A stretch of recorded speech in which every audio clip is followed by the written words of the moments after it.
La gratitude inconditionnelle. Bonjour, ici Dorian Vallée, je suis auteur et créateur du site Terre Cristalline.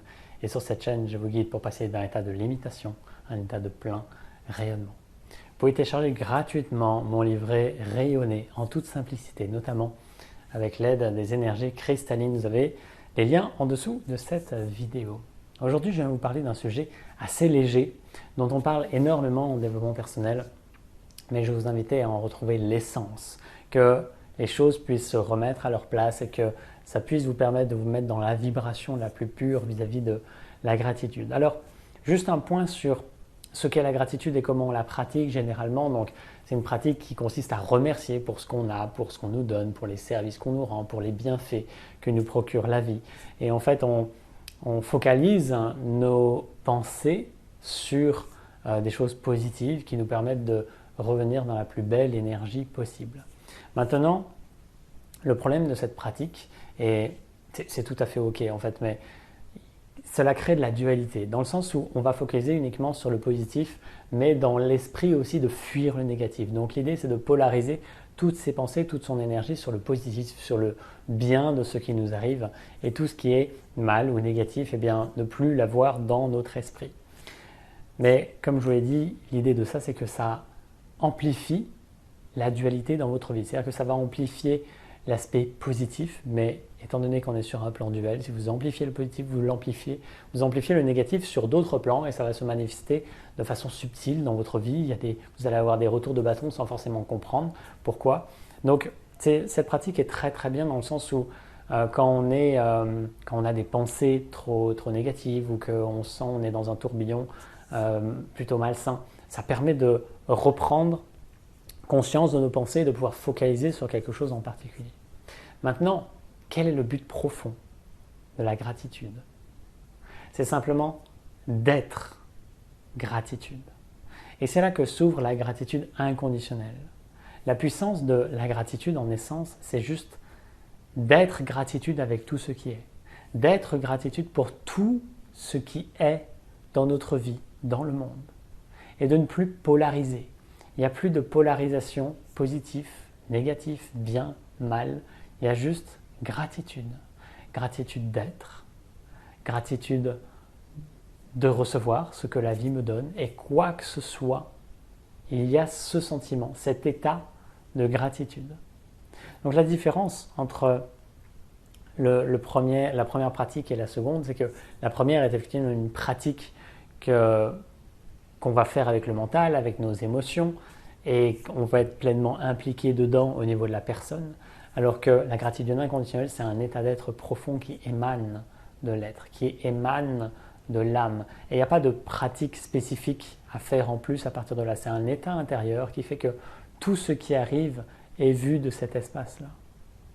Et j'ai lu il n'y a pas longtemps une histoire à propos de comment devenir Bouddha, et ça disait justement à la fin que celui qui éprouve de la gratitude pour tout ce qui est un Bouddha. Et l'invitation, c'est juste là, c'est que quand vous pratiquez la gratitude, ça puisse vous ramener pleinement à être gratitude pour tout ce qui est. Et c'est des choses que j'ai expliquées notamment dans mon livre sur les lois universelles avec la loi de l'amour et comment pratiquer cette gratitude interdimensionnelle et inconditionnelle. Et voilà, vous pouvez vous amuser sur plein de plans avec cet espace de gratitude, mais ayez toujours à l'esprit que l'invitation finale, c'est d'être cette gratitude. Et alors, je voulais vous lire également une histoire qui est dans ce livre Conte du frémissement de la liberté, qui est dans mon top de mes livres préférés que j'ai pu lire sur cette terre. Et en fait, c'est une prière à Shiva qui est assez courte. Et je vous la lis parce que c'est extrêmement représentatif de ce qui se dit ici, et je vous la mettrai également dans l'article. Si vous voulez voir l'article, vous pouvez la retrouver. Je te remercie, ô Shiva, pour ce que tu ne me donnes pas. Je te suis reconnaissant de ne pas exaucer mes vœux, de ne pas répondre à mes prières et de te taire face à mes suppliques. Je te remercie pour ma pauvreté, je te remercie pour ma misère. Je te remercie de me laisser le temps pour opérer la maturation qui m'est nécessaire par l'alchimie de la souffrance.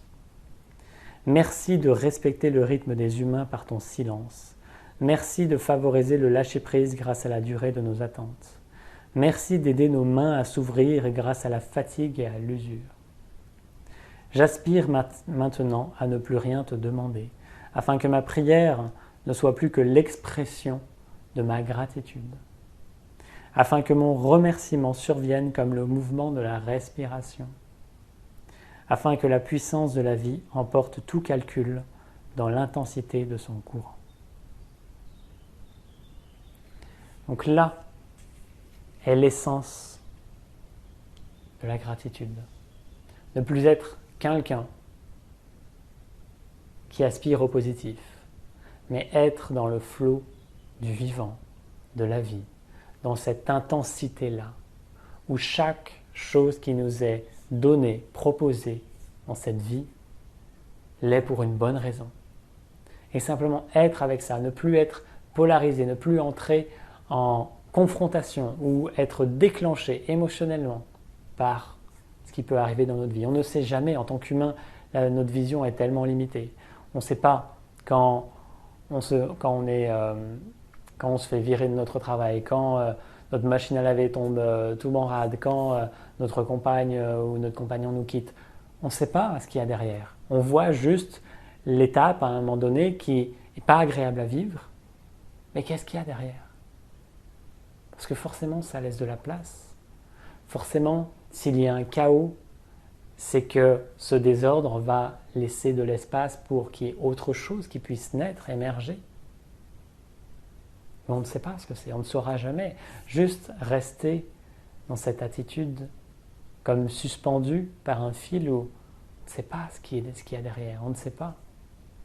Et juste être dans cette gratitude de voir ce qui est, voir cette intelligence universelle, cosmique à l'œuvre, qui ne demande qu'à s'exprimer et ne pas lui faire obstacle, juste être avec ce qui est là dans l'intensité de ce courant. Donc, pratiquer la gratitude vous amène forcément à être gratitude. Simplement, être gratitude. Aucune pratique nécessaire pour ça, si ce n'est un dépouillement qui vous amène à davantage de rayonnement, à davantage être en lien avec ce que vous êtes de toute éternité, avec l'âme, avec le vivant, avec le divin. Juste être gratitude. Gratitude d'avoir regardé cette vidéo. Je vous souhaite que ça vous inspire et vous permette juste de vous remettre dans cette énergie naturelle, de ce flot qui accueille tout ce qui est, sans qu'il y ait aucune opposition, aucune contraction, aucune tension. Juste être avec ce qui est. Les énergies cristallines nous aident énormément sur ce chemin à la fois de dépouillement et de permission d'être dans ce flot sans qu'il y ait d'obstacles. Vous avez aussi des informations sous cette vidéo si vous voulez aller plus loin avec ces énergies cristallines, avec la reconnexion cristalline, avec les différentes initiations que je peux proposer. Quoi qu'il en soit, je souhaite de vivre une merveilleuse journée. Vous avez aussi l'article associé que vous pouvez aller voir sur lequel il y a des éléments complémentaires à chaque fois. Je vous envoie plein d'amour et à très vite. Namasté.